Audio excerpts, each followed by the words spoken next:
La porte du bureau de Julien a volé en éclats. Une Jessica Blaffard, les yeux hagards, se précipitant à l'intérieur sans même frapper. C'était un jeudi, je crois, ou peut-être un mercredi. De toute façon, les jours n'avaient plus vraiment de sens pour moi à ce moment-là. Mais pour lui, l'interruption était inacceptable. Il faut que tu craches le morceau, Jessica. J'ai une crise à gérer ici. Le cours de l'action dégringole et le conseil d'administration exigent des réponses sur la disparition de Marie. Et j'ai 3 appels d'investisseurs dans l'heure, avait-il hurlé, son visage rougeoyant d'agacement, le téléphone pressé contre son oreille. Jessica avait à peine pu articuler les mots. « Monsieur Cunningham, il y a une escorte en bas. » Julien s'était figé. « Une quoi? » L'incrédulité et l'arrogance habituelle teintaient encore sa voix. Il était tellement habitué à ce que tout tourne autour de lui que l'imprévu ne pouvait être qu'une blague. « Des drapeaux britanniques, monsieur. La sécurité est partout. Ils disent que le roi Édouard est ici. Ils vous cherchent. Nos agents ont essayé de les arrêter, mais la police d'État est avec eux et ils n'acceptent pas de nom. » Le rire de Julien s'était étranglé, un son sec et incroyablement faux. C'est absurde. Pourquoi le roi d'Angleterre serait-il à Paris? C'est sûrement une sorte de farce. Un client avec un humour bizarre, non? Il avait toujours eu cette capacité à rationaliser l'impensable, à plier la réalité à sa propre vision. « Monsieur, s'il vous plaît, regardez par la fenêtre. » Il l'avait fait. 20 étages plus bas, dans l'élégante cour circulaire du siège de Cunningham Technologies à la Défense, 3 Range Rover noirs étaient immobiles. Des hommes en costume sombre, avec des oreillettes discrètes, formaient un périmètre implacable. Et, sortant du véhicule central, flanqué de 2 secrétaires privés en costume impeccable, se tenait un homme dont le visage, Julien l'avait vu sur les billets de banque et les chaînes d'information internationales pendant des décennies. Le roi Édouard en personne, devant son immeuble. Mais qu'est-ce que... avait-il à peine pu chuchoter, le choc lui coupant le souffle? Il est dans l'ascenseur maintenant, avait soufflé Jessica, sa voix à peine audible. Il monte ici. Les mains de Julien avaient commencé à trembler. Tout ça n'avait aucun sens. Rien de tout ça. À moins que... Non, c'était impossible. Mais le sentiment nauséeux qui lui serrait l'estomac suggérait le contraire. Une vérité inacceptable, insaisissable, se faufilait dans son esprit, pourtant si habitué à maîtriser le récit. 5 minutes plus tard, Julien se retrouvait debout dans sa propre salle de conférence, se sentant étranger dans sa propre entreprise. Son personnel de direction avait été évacué, ses propres agents de sécurité remplacés par des hommes à l'accent britannique et à la posture militaire. Et assis en bout de table, à la place de Julien, celle qu'il revendiquait toujours, trônait le roi Édouard. L'homme n'avait pas l'air en colère. C'était ce qui terrifiait le plus Julien. Il semblait calme, patient, comme quelqu'un qui avait régné sur des salles pendant 40 ans et qui connaissait précisément l'étendue de son pouvoir. « Monsieur Cunningham. » La voix du roi était d'un cristal tranchant, chaque syllabe précise. « Savez-vous pourquoi je suis ici? » L'esprit de Julien avait cherché frénétiquement des possibilités, rejetant chacune d'elles comme absurdes. « Je ne sais pas, Votre Majesté. » Le titre sonnait ridicule dans sa bouche comme un jeu d'enfant. « Vous avez donné une interview hier soir à l'Hôtel Intercontinental de Bordeaux à une journaliste de Bloomberg. »« Je donne beaucoup d'interviews, » avait répliqué Julien, essayant de retrouver son assurance. « Celle-ci concernait votre épouse. » La température de la pièce sembla chuter de 10 degrés. « Je ne vois pas ce que cela a à voir avec ma fille. » 2 mots. C'est tout ce qu'il a fallu pour que le monde entier de Julien bascule. « Pardon, quoi? » Le roi s'était penché légèrement en avant, ses mains jointes sur la table de conférence polie. « Marie-Charlotte Élisabeth, ma 2e fille, princesse de Galles par la naissance. Votre épouse. » Il marqua une pause, laissant chaque mot atterrir comme un coup physique. La femme que vous avez traitée d'erreur devant la presse internationale. La vision de Julien s'est brouillée, ses oreilles sifflaient. Mais ce n'est pas, non. Marie est originaire de Saint-Malo. C'est une étudiante en doctorat. Elle travaille sur de vieux livres. Son nom de famille est Ashworth. Le nom de jeune fille de sa grand-mère, qu'elle a légalement adopté lorsqu'elle a renoncé à ses fonctions royales à 18 ans pour poursuivre une vie normale. Le roi l'avait coupée sans une once de colère apparente, juste une autorité inébranlable. J'ai soutenu cette décision. Je croyais qu'elle méritait la chance de trouver le bonheur loin des pressions de la vie royale. Je croyais qu'elle serait en sécurité. Je croyais qu'elle trouverait quelqu'un qui la chérirait pour ce qu'elle est, et non pour ce qu'elle représente. Il marqua une pause et maintenant Julien pouvait le voir. La fureur contenue mais indubitable, brûlant sous la surface calme. Je me suis terriblement trompé. Et vous, monsieur Cunningham, vous venez d'humilier un membre de la famille royale britannique à la télévision internationale. Alors, permettez-moi d'être très clair sur la raison de ma présence ici. Je suis venu vous rappeler exactement qui était ma fille et vous montrer les conséquences de la traiter comme si elle n'était rien. Les jambes de Julien se sont dérobées. Il avait agrippé le bord de la table pour se stabiliser. Ce n'était pas réel. Marie ne pouvait pas être. Mais la présence du roi dans cette pièce, le détail de sécurité, l'escorte motorisée, l'autorité absolue dans sa voix, tout cela était bien réel. Et Julien venait de faire la pire erreur de sa vie. Mais avant que tout cela ne s'effondre comme un château de cartes, avant cette confrontation surréaliste qui avait scellé le destin de Julien, il y avait eu le silence, le mien. Pendant 3 ans, un silence assourdissant, presque complice. J'étais arrivé à Paris après avoir renoncé à cette vie dorée, à ce fardeau, à mes 18 ans. Marie Ashworth n'était pas un mensonge, c'était ma tentative d'être vrai. Le nom de jeune fille de ma grand-mère maternelle, un moyen de couper les ponts sans réellement disparaître. Je voulais la simplicité, la normalité, m'effondre dans la masse des étudiants anonymes de la Sorbonne. J'avais choisi Paris, ville lumière, pour une nouvelle lumière, loin des flashs des paparazzi et des exigences du protocole. C'était au Palais de la Découverte, lors d'une vente aux enchères caritatives, que j'avais croisé le chemin de Julien. Je cherchais désespérément une première édition de la Divine Comédie de Dante pour ma thèse. J'étais là en jeans et pull crème, mes cheveux en simple queue de cheval, l'air de rien.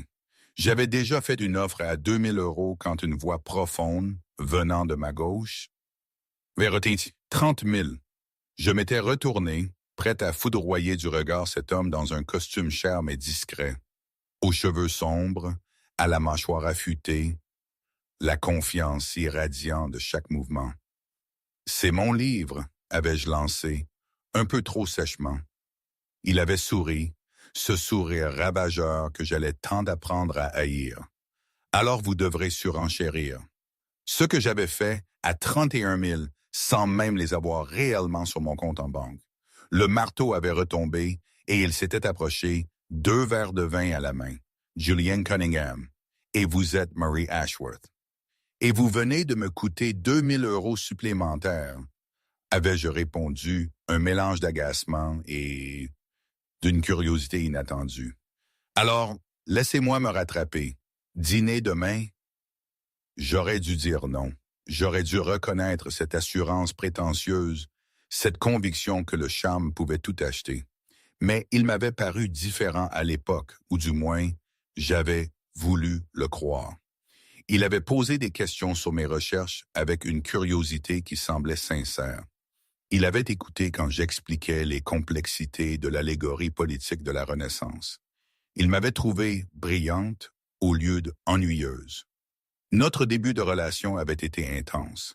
Julien me courtisait comme si j'étais la seule femme à Paris, et paraissant à la bibliothèque Sainte-Geneviève avec un café, m'envoyant des articles sur des manuscrits médiévaux qu'il avait trouvés, m'emmenant dans de petits restaurants italiens du quartier latin où nous discutions de Machiavel autour d'un verre. Tu es tellement rafraîchissante, tellement vraie, m'avait-il dit un soir, me repoussant une mèche de cheveux derrière l'oreille. Tout le monde dans mon monde est en représentation, en réseautage, en calcul. Mais toi, tu te soucies vraiment des choses qui comptent, des idées, de la beauté, de la vérité. Mon cœur s'était serré d'espoir. Enfin, quelqu'un qui me voulait, moi.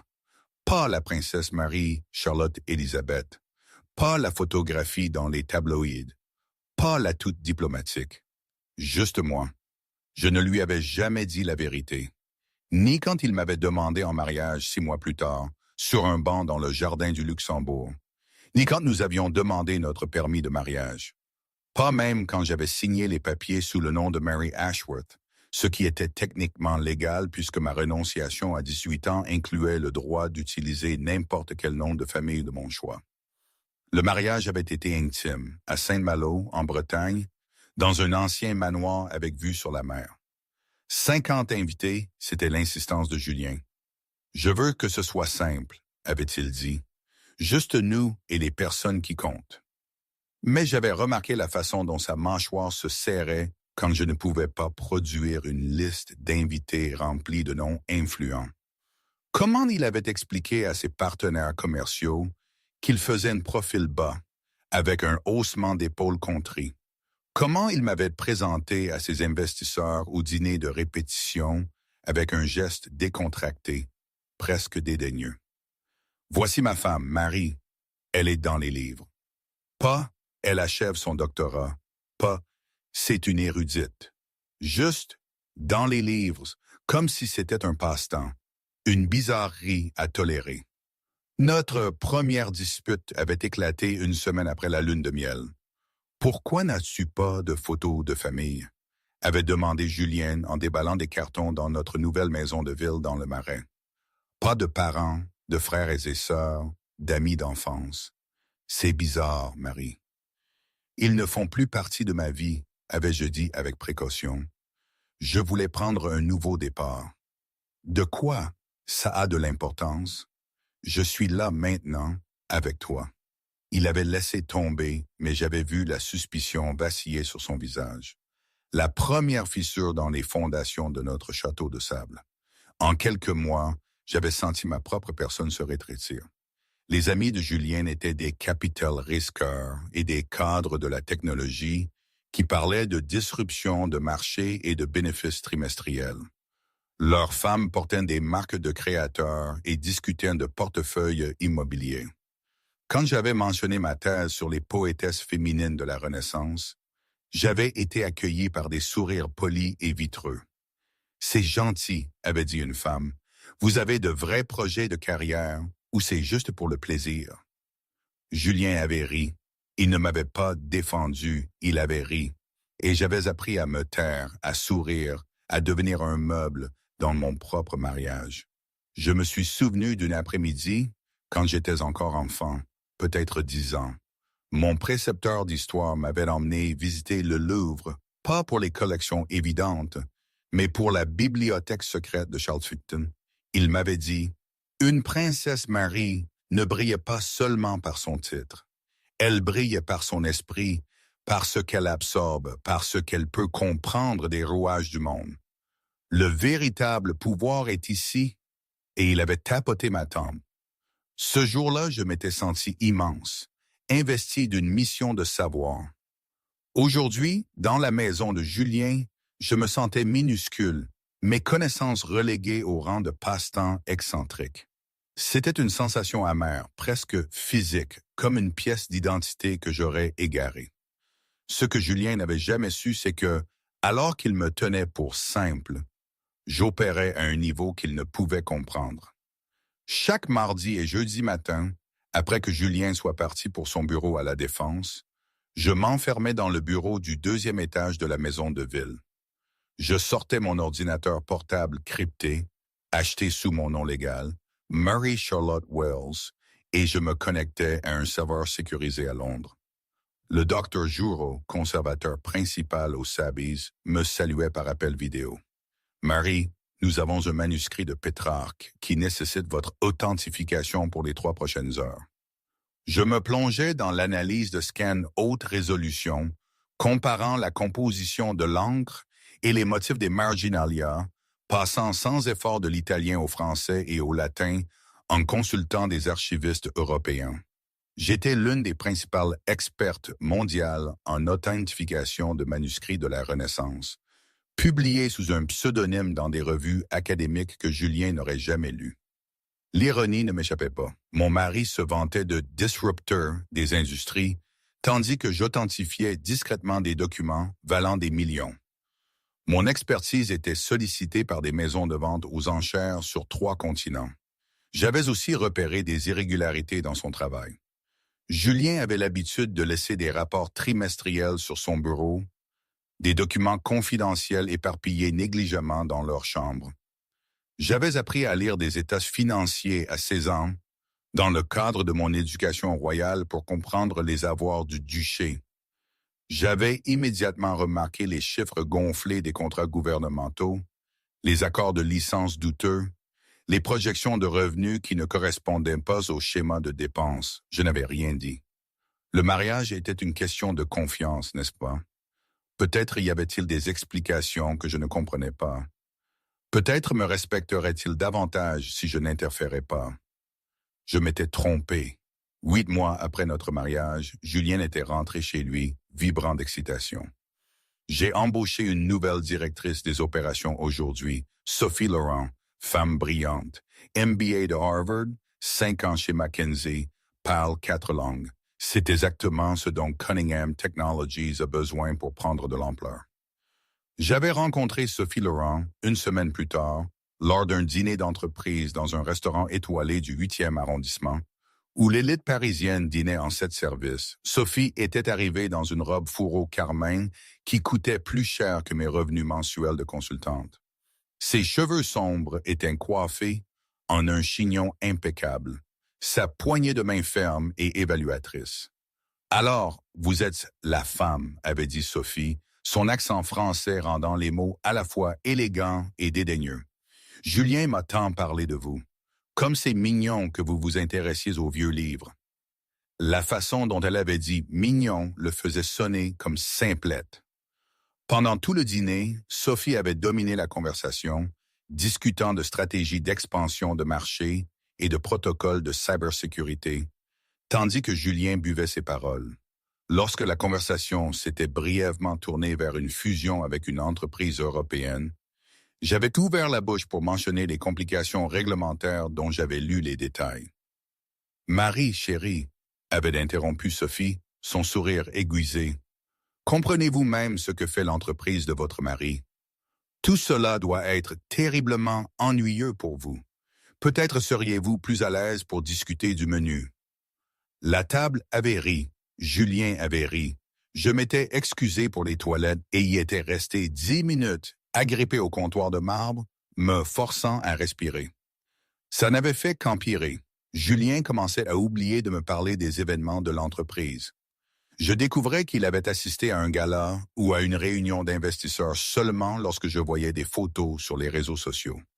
Julien et Sophie, toujours positionnés près l'un de l'autre, sa main sur son bras, son expression animée d'une manière que je voyais rarement chez Julien. « Tu ne m'as pas parlé de la réception à la Fondation Louis Vuitton », lui avais-je dit un soir. « Oh, ça, c'était à la dernière minute. Et puis tu t'ennuierais. Tu n'aimes pas vraiment ce genre de choses. Tu ne m'as jamais demandé si j'aimerais ça. Marie, tu es trop timide pour ce monde. Tu es mal à l'aise avec mes collègues. J'essaie de te protéger des situations où tu te sentirais déplacé. » Il avait transformé mon exclusion en gentillesse. « Maman, ici je dois m'arrêter un instant. Tout ça, somme, cette situation avec Julien, les faux semblants, ma propre dissimulation, c'était tellement absurde en y pensant. Je veux dire, imaginez, une princesse qui cherche à être normale, qui se cache derrière un doctorat pour échapper à un monde qu'elle trouvait étouffant, et qui se retrouve prise au piège d'un autre type d'étouffement, celui de l'invisibilité, du dénigrement subtil. En ma qualité de princesse, j'avais des prérogatives, une place définie, même si je ne voulais pas d'elle.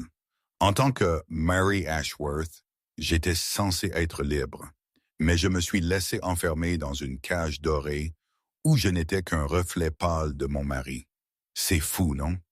De vouloir fuir un destin tout tracé pour en épouser un autre, bien plus cruel parce qu'il était le fruit de mes propres choix, ou du moins de mes illusions. Et le pire, c'est que je voyais les signes, les fissures, les avertissements. Mais je les ai ignorés, voulant croire à cette histoire d'amour que je m'étais inventée. C'était l'espoir qui me rendait aveugle. Une vulnérabilité qui n'était pas celle que mon père m'avait appris à cultiver, mais une autre, plus intime et dangereuse. Bref, retour à la réalité, ou plutôt à la suite de ce cauchemar éveillé. Le coup de grâce était devenu 3 semaines plus tôt.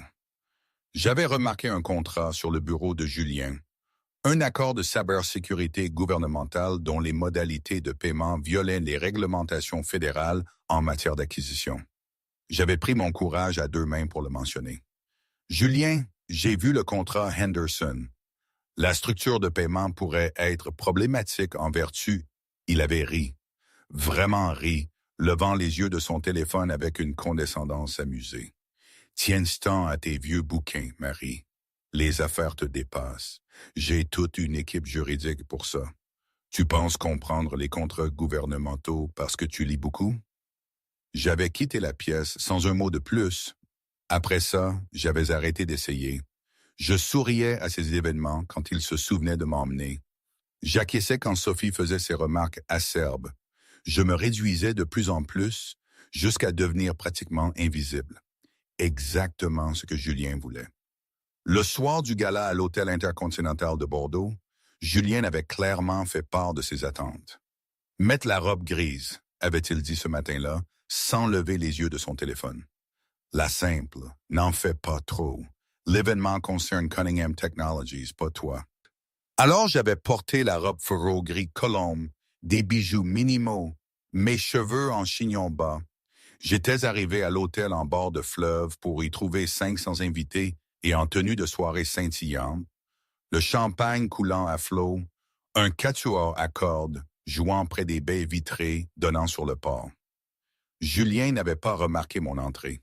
Il travaillait déjà la salle, Sophie à ses côtés dans une superbe robe noire au décolleté plongeant, son rire portant dans la salle de bal comme des carillons éoliens conçus pour attirer l'attention. J'avais trouvé une place près d'une colonne de marbre, sirotant un verre d'eau pétillante, regardant mon mari se transformer en l'homme qu'il avait été lorsque nous nous étions rencontrés. Charismatique, engageant, brillant, juste pas avec moi. Jamais avec moi. J'avais regardé la main de Julien se poser sur le bas du dos de Sophie, possessive et familière. J'avais regardé comme il se penchait pour lui chuchoter à l'oreille, ses lèvres frôlant presque sa tempe. J'avais regardé comme Sophie penchait la tête en arrière et riait, sa main touchant sa poitrine dans un geste d'intimité décontractée qui me tordait l'estomac. Ils ressemblaient à un couple, à des partenaires qui comprenaient les ambitions de l'autre et se nourrissaient de l'énergie de l'autre. Ils ressemblaient à ce que Marie et Julien n'avaient jamais ressemblé. Une journaliste de Bloomberg s'était approchée d'eux, carnet à la main. J'étais assez proche, à peine 3 mètres, toujours invisible, pour entendre chaque mot. « Monsieur Cunningham, félicitations pour l'annonce du contrat gouvernemental. Votre épouse doit être fière. » Julien avait jeté un coup d'œil autour de lui, ses yeux glissant sur moi comme si je faisais partie de l'architecture avant de se tourner vers la journaliste avec un sourire indulgent. Ma femme, Marie est simple, douce, de cette façon des petites villes. Elle ne comprend pas le monde dans lequel j'évolue. Le stylo de la journaliste s'était arrêté. C'est une caractérisation intéressante.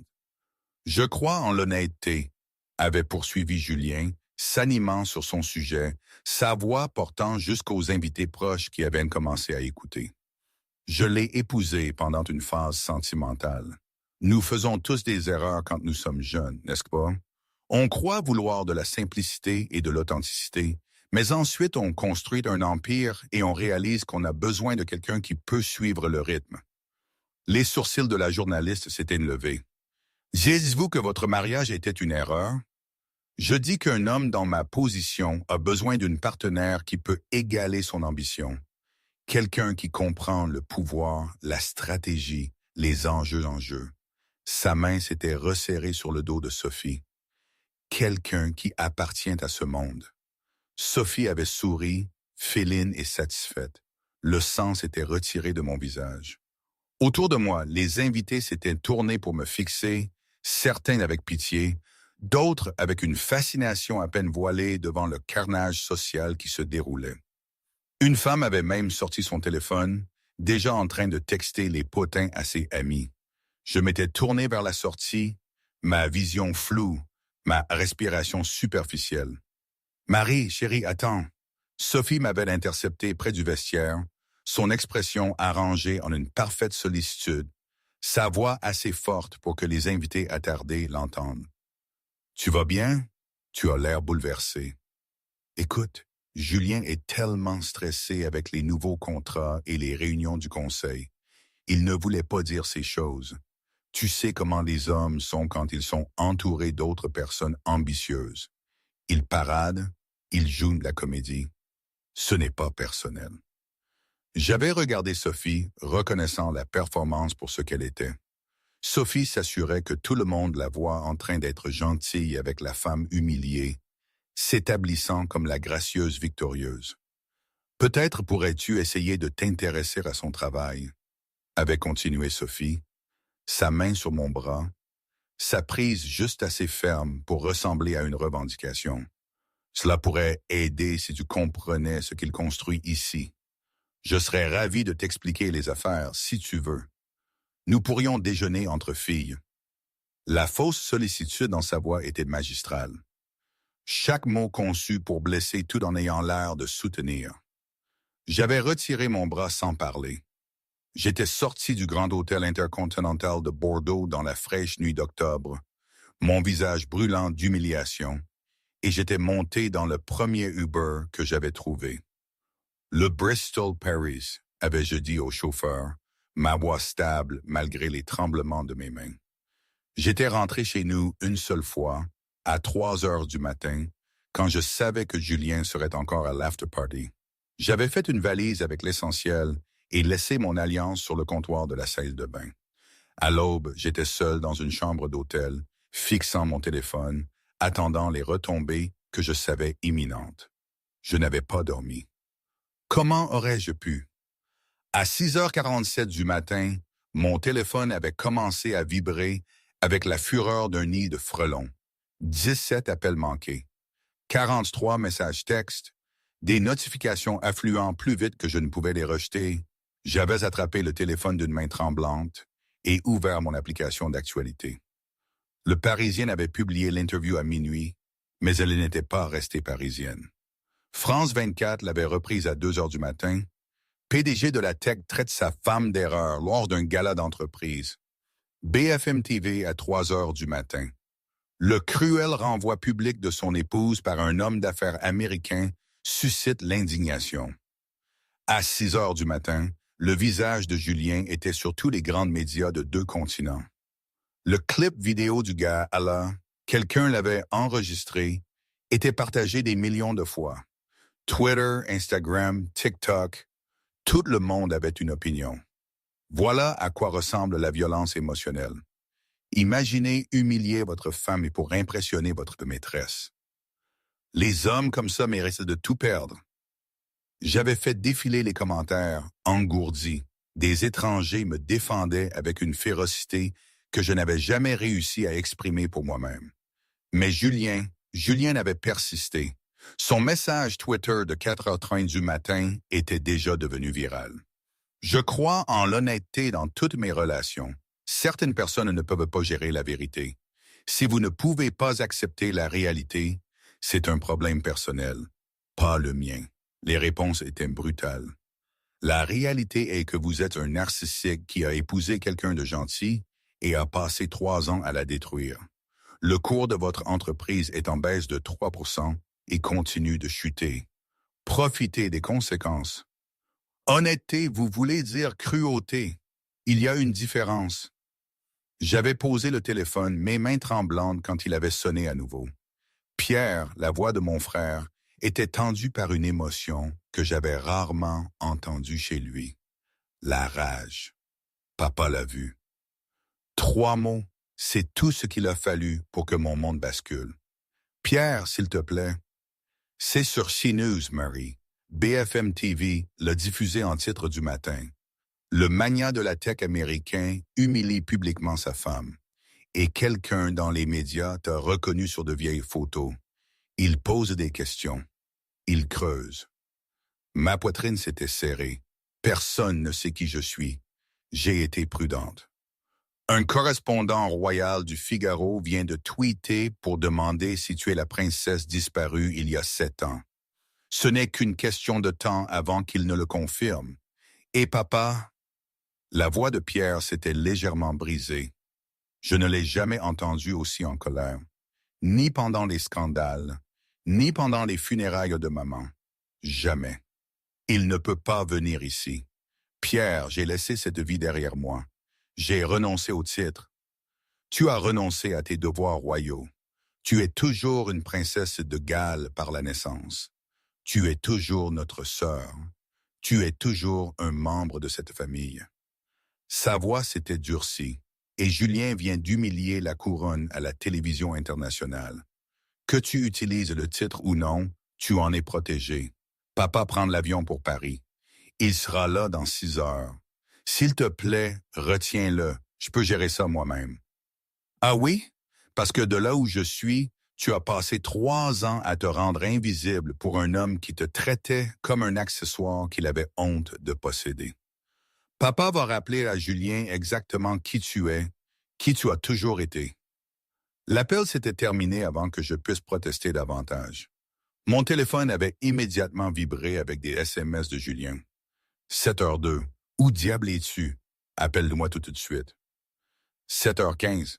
C'est un désastre de relations publiques. Tu dois rentrer et arranger ça. Publie un communiqué disant que les médias ont mal compris. 7h03. Le cours de l'action a chuté de 3% à l'ouverture. Les investisseurs posent des questions. C'est ta faute si tu t'es enfui comme une enfant. 7h41. Ton petit numéro de disparition m'embarrasse devant le conseil d'administration. Ils veulent savoir où est ma femme. Reviens ici et souris pour les caméras. 8h04. Je suis sérieux, Marie. Si tu ne gères pas ça, il y aura des conséquences. Je ferai en sorte que tu regrettes de m'avoir fait passer pour un idiot. Chaque message était plus prétentieux que le précédent, plus menaçant. Pas une seule fois il ne s'était excusé. Pas une seule fois il n'avait reconnu ce qu'il avait dit de moi devant des centaines de personnes et maintenant des millions en ligne. J'avais lu la dernière menace 2 fois. Mes mains étaient instables maintenant, ma décision se cristallisant. J'avais supprimé chaque message, bloqué son numéro, puis éteint complètement mon téléphone. Je l'avais laissé s'interroger, le laissé paniquer. Dans 6 heures, Julian Cunningham apprendrait à quoi ressemblaient réellement les conséquences. 6 heures ont semblé 6 minutes et 6 ans à la fois. J'avais déménagé aux Four Seasons. Pierre avait insisté, envoyant une voiture et arrangeant la suite sous un pseudonyme. Je me tenais à la fenêtre maintenant, regardant la ville s'éveiller sous moi. Mon reflet était fantomatique dans la vitre. La télévision était allumée. Je ne pouvais pas détourner le regard. Nouvelle de dernière minute ce matin. L'avion du roi Édouard vient d'atterrir à l'aéroport Paris-Charles de Gaulle. La visite n'a pas été annoncée et le palais de Buckingham n'a publié aucune déclaration officielle concernant le but du voyage de Sa Majesté à Paris. La voix du présentateur portait une note de confusion. Les visites royales étaient planifiées des mois à l'avance. Protocole de sécurité, horaire diplomatique. C'était sans précédent. Nous recevons maintenant des rapports d'une escorte quittant l'aéroport. 3 Range Rover, drapeaux britanniques, flanqués d'escortes de la police nationale française. Nous avons des hélicoptères suivant leur mouvement à travers la ville. J'ai regardé les images aériennes. Les véhicules noirs traversaient le trafic parisien comme des requins dans l'eau. Déterminé, imparable. Mon père était dans le véhicule central. Je le savais sans qu'on me le dise. Mon téléphone avait vibré. Un SMS de Pierre. Il va directement au bureau de Julien. Ça arrive. Mon estomac s'était tordu. La peur et le soulagement s'affrontaient dans ma poitrine. J'avais passé 7 ans à me cacher de ce monde, du poids des couronnes et du protocole et de l'examen public. Maintenant, il s'écrasait de nouveau dans ma vie à cause de la cruauté de Julien. Une partie de moi voulait l'arrêter. Une partie de moi voulait regarder le monde de Julien brûler. L'escorte entre maintenant dans le quartier de la Défense, avait continué le présentateur. Attendez, il s'arrête au siège de Cunningham Technologies. Nous essayons de confirmer. Oui, le roi Édouard vient de quitter le véhicule. C'est extraordinaire, messieurs, dames. Nous assistons à l'arrivée inopinée de la royauté britannique dans une entreprise technologique privée au cœur de Paris. Le cerveau de Julien était en pleine confusion, cherchant des explications. Pour toute raison logique, cela ne pouvait pas être vrai. Il y a eu une erreur, avait-il dit, sa voix montant dans les aigus. Marie ne peut pas être. Elle est de Saint-Malo. Elle m'a dit qu'elle avait grandi là-bas. C'est une bibliothécaire ou une étudiante ou quoi que ce soit. Elle n'a pas de contact, pas de photos de famille. Non, elle a un doctorat de l'université de Cambridge, avait interrompu le roi, son ton clinique. Elle l'a obtenu avec mention en vivant sous le nom de Marie Ashworth. Elle parle 6 langues couramment, anglais, français, italien, espagnol, allemand et latin. Elle est l'une des principales expertes mondiales en authentification de manuscrits de la Renaissance et a publié 14 articles évalués par des pairs sous un pseudonyme. Chaque fait atterrissait comme une gifle. Elle a renoncé à ses fonctions royales formelles à 18 ans parce qu'elle voulait une vie au-delà des murs du palais et des caméras des paparazzi. J'ai soutenu cette décision. Je croyais qu'elle méritait la chance de trouver le bonheur selon ses propres termes, d'être valorisée pour son esprit et son caractère plutôt que pour son titre. La voix du roi s'était durcie. Je croyais qu'elle serait en sécurité. Je croyais qu'elle trouverait quelqu'un digne d'elle. J'ai eu tort de la laisser partir sans protection. La bouche de Julien s'ouvrait et se fermait. Aucun mot ne sortait. Pendant 3 ans, vous avez eu l'une des femmes les plus brillantes du monde chez vous, et vous l'avez traitée comme un meuble, comme un embarras. Vous avez rejeté son intelligence, dénigré son éducation, et enfin, le calme du roi s'était légèrement fissuré. Vous l'avez qualifié d'erreur à la télévision internationale. Je ne savais pas. Vous n'avez pas demandé. Vous ne vous êtes pas soucié de savoir. Vous avez vu une femme discrète et avez supposé qu'elle n'avait rien à offrir. Cela me dit tout sur votre caractère, Monsieur Cunningham. La porte de la salle de conférence s'était ouverte. J'étais entré. Le souffle de Julien s'était coincé dans sa gorge. Il me reconnaissait à peine. Disparue, la femme incertaine qui s'était réduite pour s'adapter au recoin de sa vie. Je portais une robe bleu marine qui me seyait parfaitement, simple mais élégante. Des boucles d'oreilles en perles qui captaient la lumière. Mes cheveux étaient tirés en arrière, ma posture droite, mon menton relevé. Je me déplaçais avec une confiance tranquille qu'il n'avait jamais vue ou n'avait jamais remarquée. Derrière moi marchait un homme que Julien reconnaissait des informations télévisées. Le prince Pierre, héritier du trône britannique, son expression assez froide pour geler le feu. Mes yeux avaient rencontré ceux de Julien à travers la salle de conférence. Je n'avais pas tressailli, je n'avais pas détourné le regard. « Bonjour, Julien. » Ma voix était calme, stable, rien à voir avec le ton hésitant que j'avais utilisé autour de lui pendant 3 ans. Julien avait retrouvé sa voix, bien qu'elle soit sortie étranglée. « Marie, qu'est-ce que c'est qu'un canton? Qu'est-ce que c'est qui s'est peint? » Je crois que mon père a expliqué. Je suis de la princesse Marie-Charlotte-Élisabeth de Galles. Je l'ai été toute ma vie. Je ne vous l'ai pas dit parce que je voulais que quelqu'un m'aime pour moi-même, pour qui je suis, pas pour ce que je représente ou les relations que je pouvais offrir. J'avais marqué une pause et pour la première fois, Il avait vu quelque chose vaciller sur mon visage. De la douleur.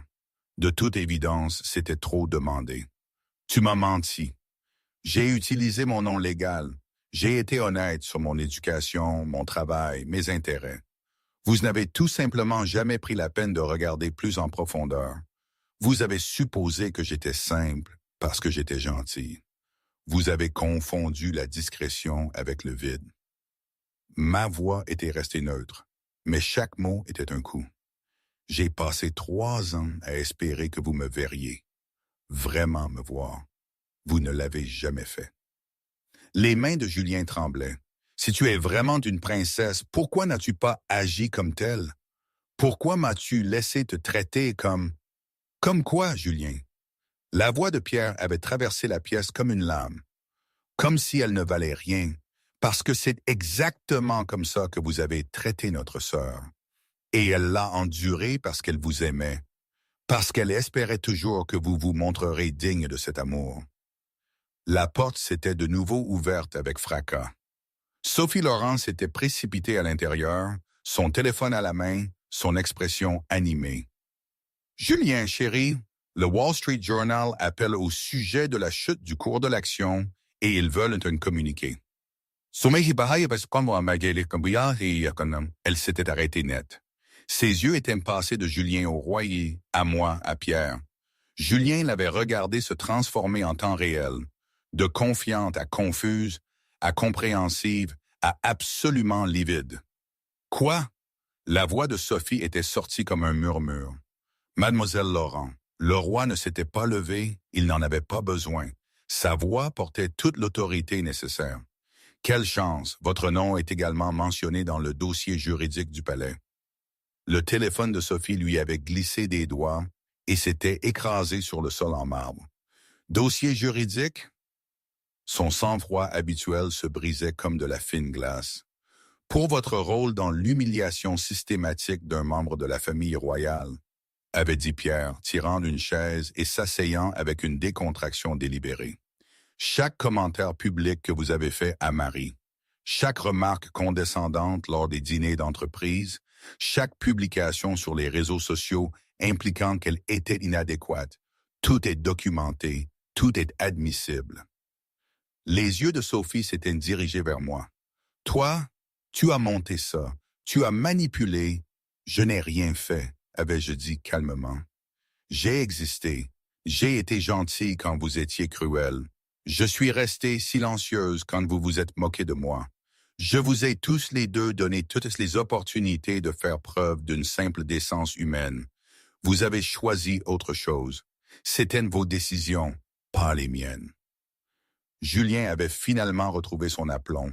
La colère remplaçait le choc. C'est absurde.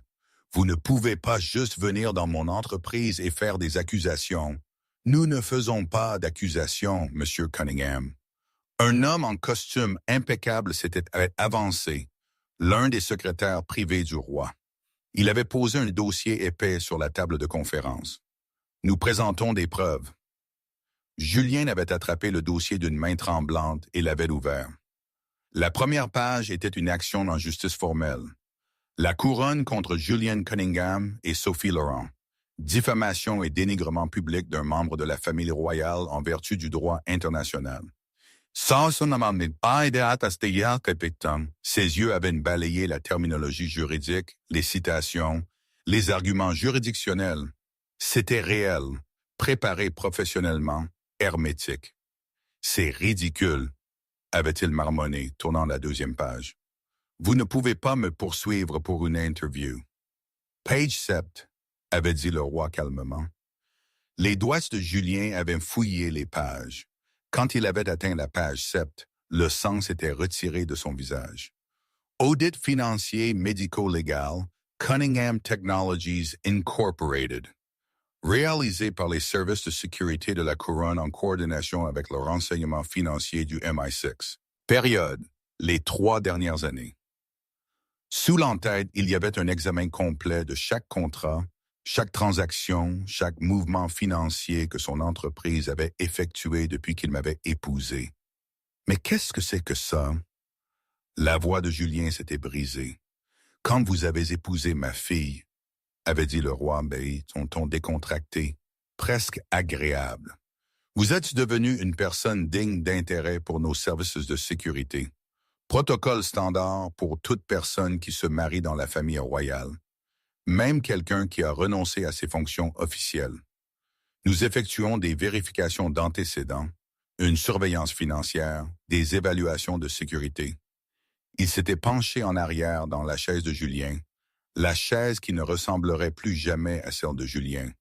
Pendant 3 ans, nous vous avons observé discrètement, espérant que vous vous montreriez digne d'elle, espérant que nos inquiétudes étaient infondées. Le sourire du roi était aussi fin qu'une lame de rasoir. Vous avez échoué de manière spectaculaire. Pierre s'était levé et s'était dirigé vers Julien qui agrippait le dossier, ses jointures blanches. Il avait tapoté la page 9 d'un doigt. Le contrat gouvernemental Henderson. Vous avez gonflé l'offre de 42%. Vous avez dit aux agents contractants que votre technologie de cryptage propriétaire avait été développée en interne alors qu'en fait, vous utilisiez un algorithme breveté par le ministère britannique de la Défense. Pas d'accord de licence, pas de permission, juste du vol. La vision de Julien s'était brouillée. Ce n'est pas « nous avions des consultants ». Vous aviez des consultants qui ont licencié la technologie d'une société écran qui n'a pas l'autorisation de sous-licencier les brevets du ministère de la Défense, avait dit Pierre, sa voix clinique. Tout est cela, le contrat Parker-Johnson, gonflé de 38%, le projet de cybersécurité municipale pour la ville de Paris, 41% de surfacturation. C'est une marge standard. C'est de la fraude lorsque vous facturez le gouvernement.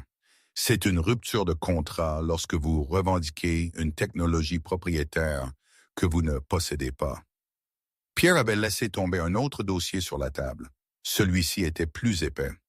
Nous avons partagé nos conclusions avec le FBI, la Securities and Exchange Commission et votre conseil d'administration. La pièce avait basculé. Il y a 10 minutes, avait poursuivi Pierre, consultant sa montre. Vous avez été révoqué de votre poste de PDG de Cunningham Technologies en attendant une enquête fédérale. Le conseil d'administration a voté à l'unanimité. Cela leur a pris moins de 5 minutes une fois qu'ils ont vu les preuves. Julien s'était levé, sa chaise glissant en arrière. C'est la France. Vous n'avez aucune autorité ici. Vous ne pouvez pas juste venir dans mon entreprise et détruire. Nous n'avons rien détruit, M. Cunningham. Vous l'avez fait. La voix du roi était restée d'un calme exaspérant. Nous l'avons simplement documenté. Quant à l'autorité, le droit international est très accommodant lorsqu'un membre d'une famille royale a été publiquement calomnié. Et votre conseil d'administration était remarquablement désireux de prendre ses distances une fois qu'il a compris l'étendue de vos activités frauduleuses. Apparemment, il préfère ne pas être complice de crimes fédéraux. Sophie était restée silencieuse, le visage blafard. Mais maintenant, elle s'était tournée vers moi avec une sauvagerie désespérée. Tu l'as manipulé. Tu as monté tout ça. Tu l'as épousé en sachant... Sachant quoi? Ma voix avait traversé l'accusation de Sophie comme un scalpel. Qu'il m'humilierait publiquement. Que vous passeriez 3 ans à me traiter comme si j'étais stupide? Je n'ai manipulé personne, Sophie. J'ai simplement existé pendant que Julien révélait exactement qui il était. Tu es une menteuse. Je n'ai jamais menti. Julien n'a jamais posé de questions sur ma famille, mon éducation, mes antécédents, au-delà de ce que j'ai volontairement partagé. Il n'a jamais demandé parce qu'il s'en fichait. Il voulait une femme discrète et simple qui ne le contesterait pas ou ne l'éclipserait pas. Mon calme était dévastateur. Je lui ai donné toutes les occasions de me voir, de me valoriser.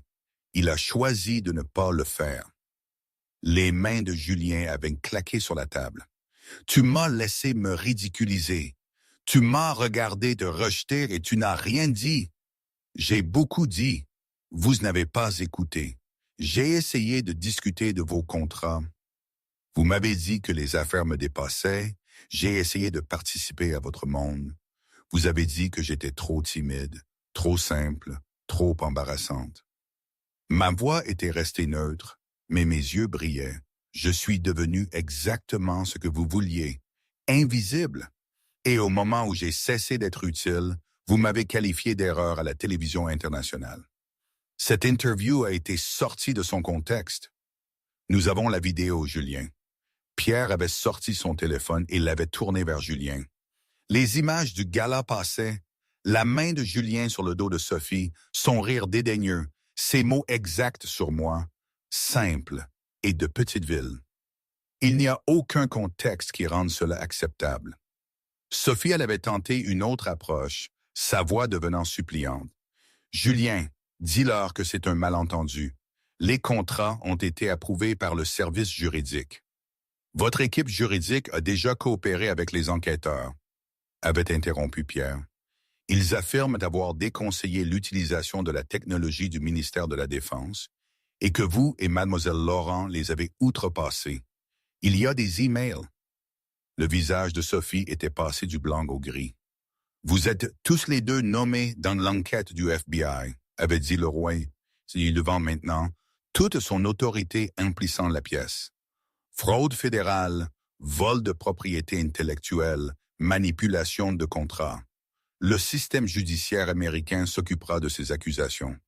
Notre préoccupation est de veiller à ce que ma fille soit protégée de tout harcèlement supplémentaire. Julien m'avait regardé, vraiment regardé, et pour la première fois avait vu la femme qu'il avait épousée. Brillante, posée, puissante et complètement, irrévocablement, finie avec lui. Un coup à la porte de la salle de conférence avait fait tourner tout le monde. 2 hommes en costume sombre avec des badges du FBI étaient entrés. Ce n'étaient pas les agences de sécurité de Julien. Ils avaient tranquillement disparu au moment où l'escorte du roi était arrivée. La loyauté s'évaporant comme la brume matinale. Julian Cunningham, Sophie Laurent. La voix de l'agent principal était professionnelle, détachée. Vous êtes tous les deux arrêtés pour fraude fédérale, vol de biens gouvernementaux et complot en vue de frauder les États-Unis. Vous avez le droit de garder le silence. Non, ce n'est pas possible.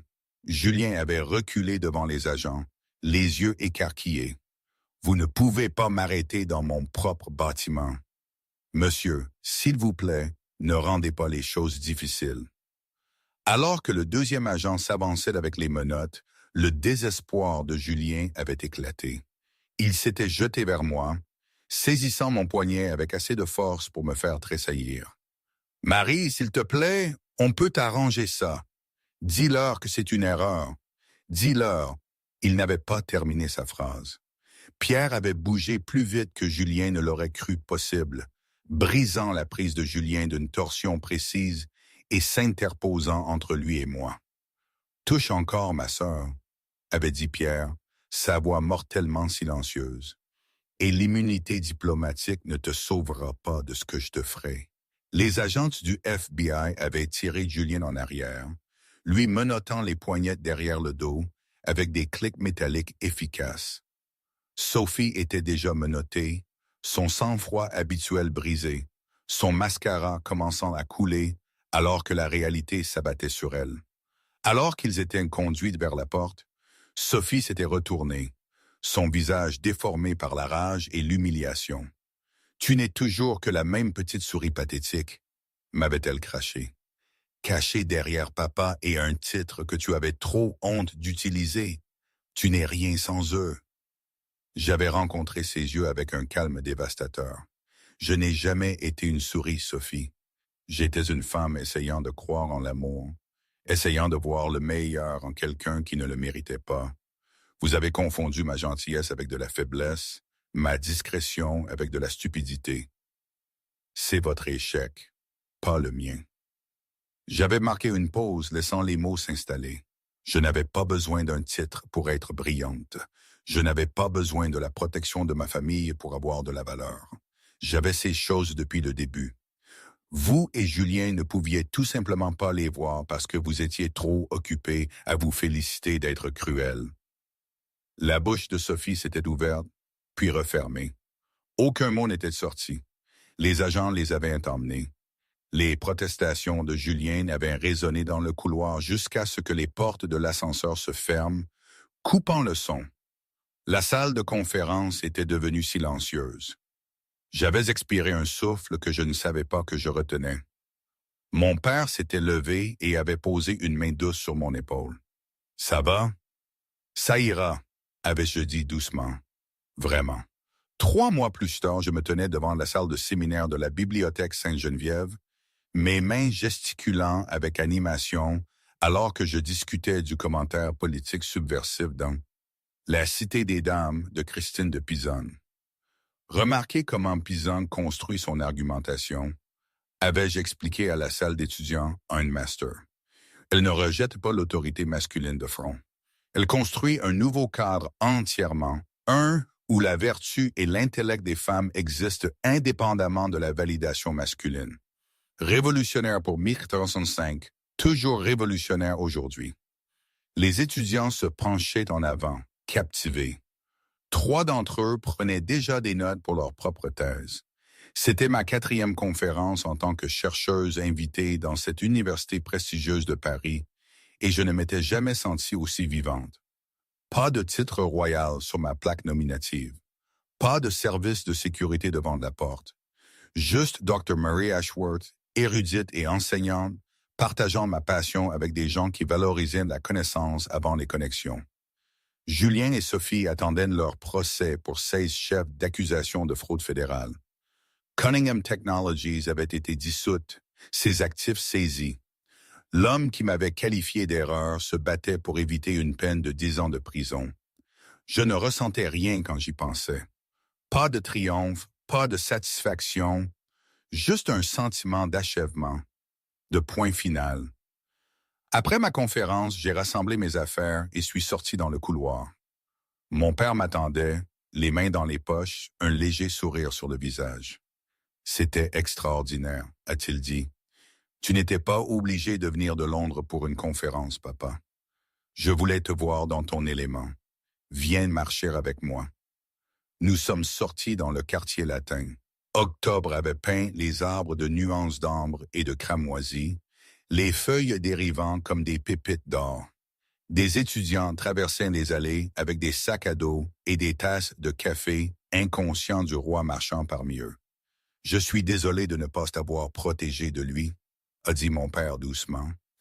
J'ai passé mon bras dans le sien. Je ne voulais pas de protection. Je voulais la liberté et je l'ai eue pendant un temps. L'erreur n'était pas d'aimer Julien. C'était d'oublier qui j'étais dans le processus, de le laisser me convaincre que je devais être plus petite. Et qui es-tu maintenant? J'ai réfléchi à la question alors que nous passions devant une statue de savant célèbre, devant des étudiants débattant de philosophie sur les marches de la bibliothèque, devant la vie que j'avais construite selon mes propres termes. Une femme qui connaît sa valeur, ai-je dit finalement. Que ce soit en tant que princesse ou en tant que professeur n'a plus d'importance. Les deux sont vrais, les deux sont moi, et je ne laisserai plus jamais personne éteindre ma lumière. Mon père a serré mon bras. Ta mère serait si fière de toi. J'ai souri. Pour la première fois depuis 3 ans, je le croyais. J'étais fier de moi aussi. Pensez-vous qu'on doit toujours se justifier auprès des autres ou que notre valeur existe indépendamment de leur regard? Aujourd'hui, aucune idée. Parfois, je pense que c'était la meilleure chose qui pouvait m'arriver. Parfois, je pense que j'ai fait une erreur. Probablement les deux. C'est ça la vie, non? Rien n'est clair, rien n'est parfait, mais c'est la mienne. Et le chemin que j'ai choisi, avec toutes ces embûches et ces révélations inattendues, m'a mené là où je devais être, même si je ne le savais pas